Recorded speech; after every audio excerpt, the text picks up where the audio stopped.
CBI ने के कविता को गिरफ्तार कर लिया है। इसके पहले ईडी ने गिरफ्तार किया था और ईडी ने लंबी पूछताछ की थी और अब सीबीआई ने के कविता को गिरफ्तार किया है। सीबीआई ने के कविता को गिरफ्तार किया है शराब घोटाला मामले में। फिलहाल के कविता तिहाड़ जेल में है, लेकिन दिल्ली शराब घोटाला मामले में सीबीआई पूछताछ करना चाहती है, इसलिए सीबीआई ने गिरफ्तार किया है। के कविता को सीबीआई ने गिरफ्तार किया। न्यायिक हिरासत के दौरान के कविता को गिरफ्तार किया गया है। और अखिलेश राय इस वक्त ज्यादा जानकारी देने के लिए हमारे साथ जुड़ चुके हैं। न्यायिक हिरासत में भेजा गया है के कविता को सीबीआई ने गिरफ्तार किया है। अखिलेश, हमने देखा था पूछताछ इससे पहले हुई थी, अब किस तरह से मुश्किलें बढ़ती नजर आ रही हैं के कविता की?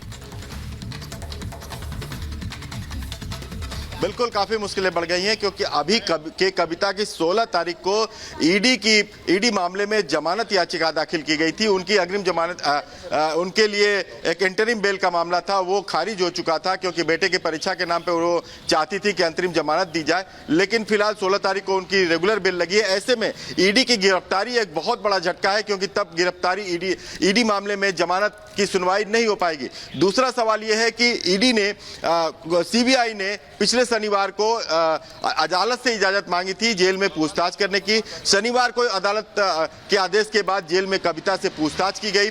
उसके बाद सोमवार को जब कविता की पेशी हुई तो उन्होंने खुद इस बात को स्वीकार किया कि हाँ, सीबीआई ने हमसे सवाल पूछे हैं, लेकिन जो सवाल पूछे हैं उसका जवाब संतोषजनक उन्होंने नहीं दिया है। इसी वजह से ये आधार बना है सीबीआई की गिरफ्तारी का, क्योंकि ईडी ने भी बार बार कोर्ट में कहा है कि कविता ने कई तथ्य छुपाए हैं, अपने कई गैजेट्स का उन्होंने नष्ट कर दिया है, कई फोन का उन्होंने नष्ट किया है, कई फोन के उन्होंने पासवर्ड नहीं बताए हैं। और जो साउथ लॉबी को वो लीड कर रही थी और दिल्ली और साउथ लॉबी के बीच में वो एक सेतु का काम कर रही थी बातचीत के लिए। विजय नायर उनसे जाकर के मिला था और ये सारी पॉलिसी जो डिसाइड हुई थी, साउथ लॉबी जो यहाँ पे जो शराब मामले में जिसकी दखलंदाजी थी वो बतौर कविता ही थी, लेकिन कविता ने बहुत से सवालों का जवाब नहीं दिया था।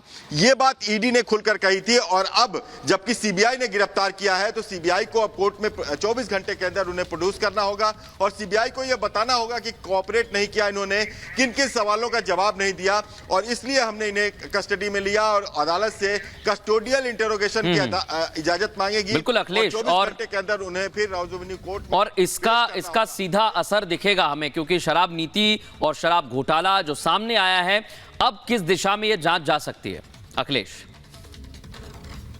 कहा गया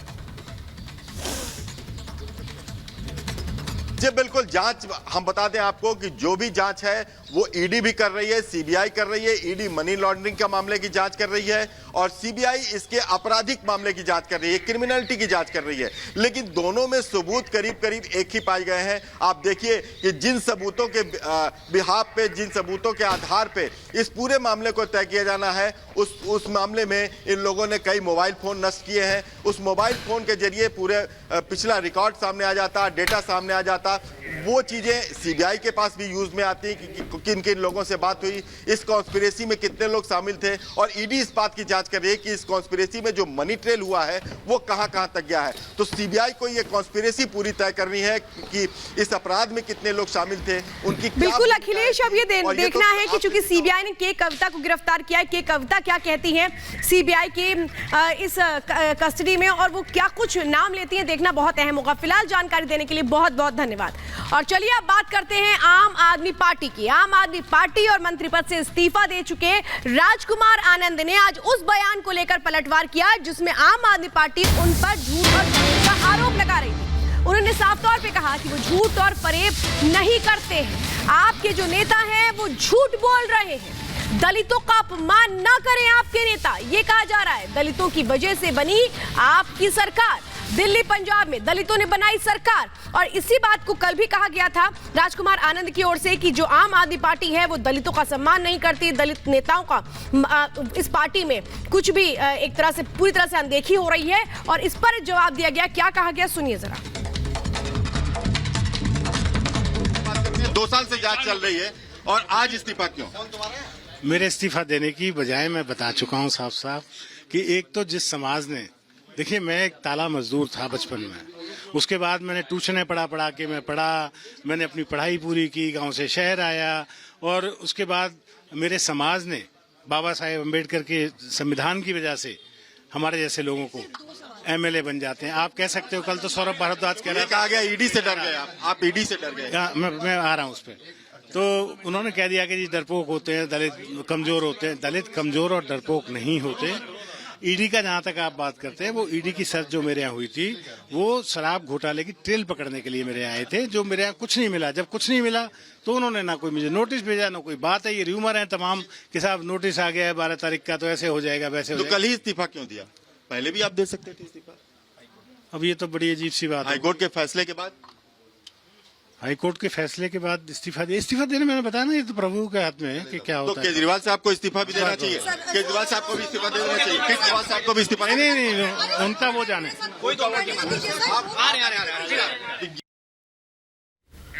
तो आम आदमी पार्टी की मुश्किल बढ़ती जा रही है। भ्रष्टाचार के खिलाफ आम आदमी पार्टी का जन्म हुआ है, लेकिन ऐसा लग रहा है कि भ्रष्टाचार ही उसे खत्म करने का काम करेगा। ऐसा हम इसलिए कह रहे हैं क्योंकि कई नेता आम आदमी पार्टी के भ्रष्टाचार के आरोप में या तो जेल में हैं, और कुछ नेता आम आदमी पार्टी का साथ छोड़ रहे हैं, और इसलिए आम आदमी पार्टी पर, उनकी कार्यशैली पर सवाल खड़े हो रहे हैं। दिखाते हैं आपको।